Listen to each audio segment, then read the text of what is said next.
Devosi Bilangan pasal yang 14. Di dalam teks firman Tuhan yang kita baca di sini, kita boleh melihat bagaimana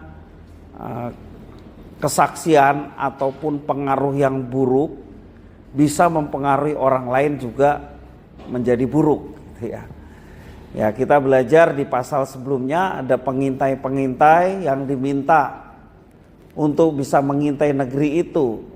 Maksudnya supaya para pengintai itu menyampaikan berita baik sehingga Israel yang telah dipilih oleh Tuhan semakin diteguhkan bahwa negeri itu akan diberikan kepada mereka, ya. Negeri yang berlimpah susu dan madunya, itu satu lambang negeri yang menyenangkan, yang segala sesuatunya tercukupi, negeri yang membuat mereka nikmat, ya. Tetapi para pengintai itu memberikan berita busuk, dikatakan firman Tuhan, ya, yang membuat bangsa Israel kejadiannya seperti di pasal 14 yang kita baca ini. Mereka bersungut-sungut. Lebih baik mereka berada di Mesir dalam kondisi baik, dalam kondisi enak, makan cukup, tidak mengalami kekurangan, ya. Dan mereka mengeluh akan keadaan mereka dalam perjalanan menuju negeri yang berlimpah susu dan madunya. Kemudian para pengintai itu juga menyampaikan bahwa orang-orang di negeri yang berlimpah susu dan madunya adalah para raksasa, ya, yang tidak mungkin dikalahkan oleh mereka. Sementara mereka menyadari keberadaan mereka yang tidak punya pengalaman perang, tidak punya pengalaman sebagai bangsa yang bisa mengalahkan bangsa lain, ya, sehingga mereka menjadi kecil hati. Dan disinilah letak kesalahan mereka. Karena apa? Mereka tidak percaya kepada Tuhan. Ya, kalau kita melihat di dalam ayat yang ke-11, coba kita kembali lihat ayat 11, dikatakan Tuhan berfirman kepada Musa, berapa lama lagi bangsa ini menista aku, dan berapa lama lagi mereka tidak mau percaya kepadaku, sekalipun sudah ada segala tanda mujizat yang kulakukan di tengah-tengah mereka.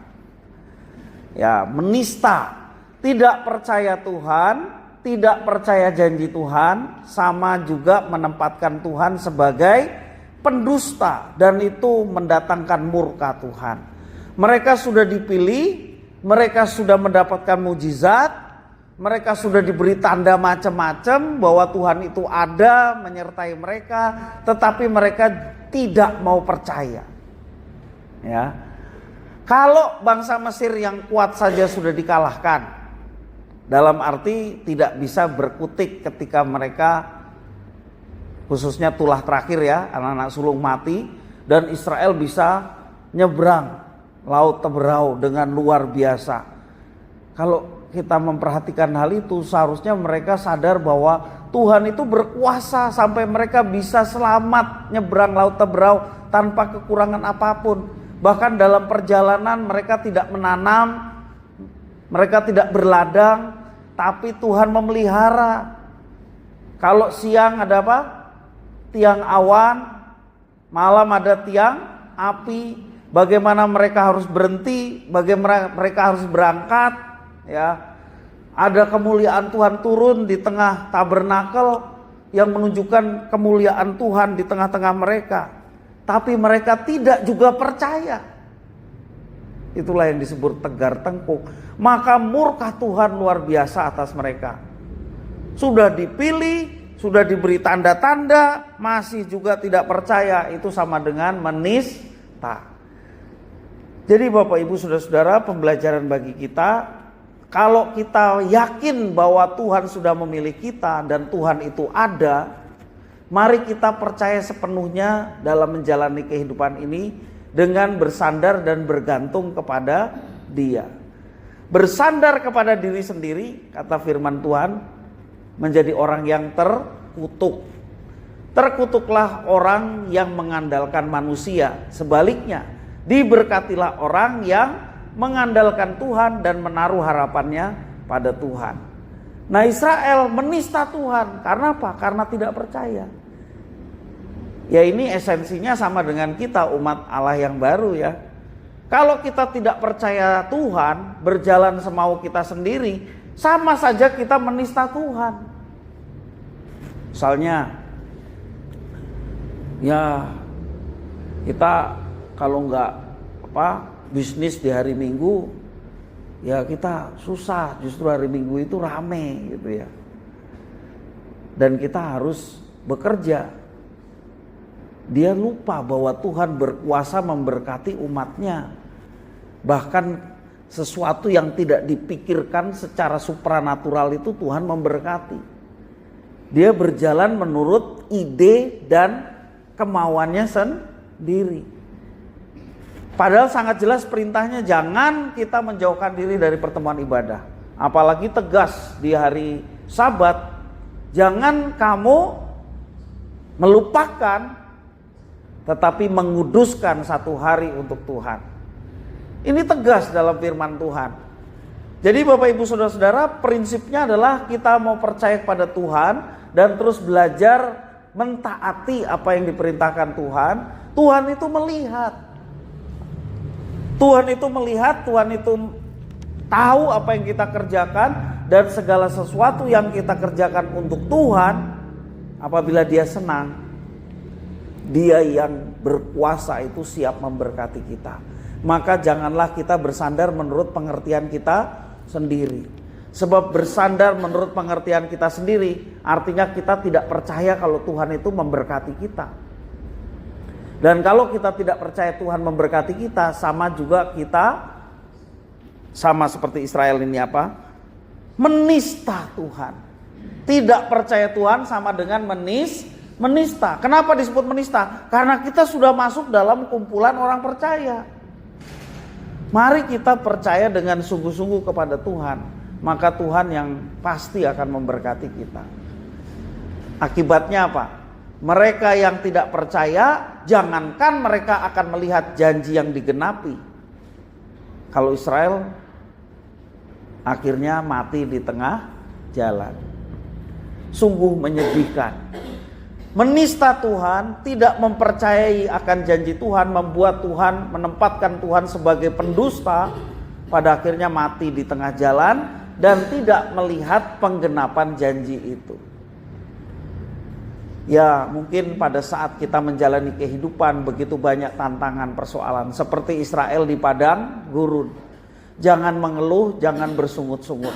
Tetaplah setia berjalan bersama dengan Tuhan. Yakinlah bahwa Tuhan itu ada dan menyertai.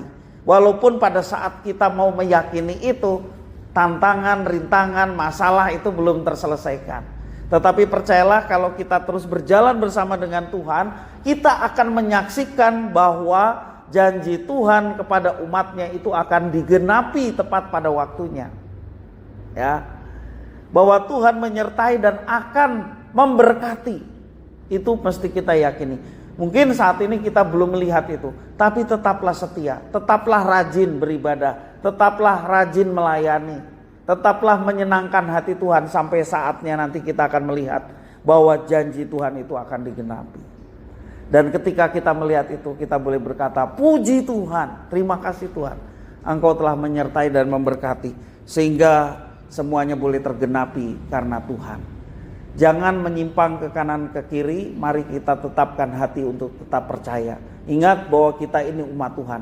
Tuhan tidak memilih banyak umat, Tuhan hanya memilih satu umat, dan sekarang adalah gerejanya. Ya, tidak ada kepercayaan-kepercayaan yang lain menjadi pilihan Tuhan. Hanya satu di dunia ini. Tujuannya apa? Seperti yang Yesus katakan, menjadi garam dan terang. Kesetiaan kita kepada Tuhan, ketaatan kita kepada Tuhan, itu menjadi berkat buat orang lain. Demikian juga ada firman Tuhan tadi yang kita pelajari, pesannya adalah jangan kita tidak menjadi kesaksian. Ya, seperti pengintai-pengintai itu yang akhirnya mendatangkan dampak buruk.